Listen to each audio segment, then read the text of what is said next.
You should check your advanced termite bait system stations every 3 months or quarterly for termite activity. To open the bait station, you'll need the Spider Station Access tool. Place the tool over the station cap and rotate counterclockwise until the 2 locking tabs clear the locking ring. Once unlocked, the station cap stays in the tool and can be lifted away. The cap can be replaced by locking it in place with the same tool.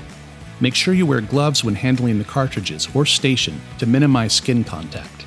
A cotter pin puller tool with a curved tip makes it easy to pull the cartridge out, check for termite activity, and put it back in without having to touch it. If you notice termites or signs of termites in your stations, the termite inspection cartridge should be replaced with a Trelona bait cartridge. Trelona cartridges contain an active bait to help control termite colonies. The wood monitoring bases and termite inspection cartridges should be replaced every 12 months for the best results. Wood that is soggy or moldy should be replaced as soon as possible.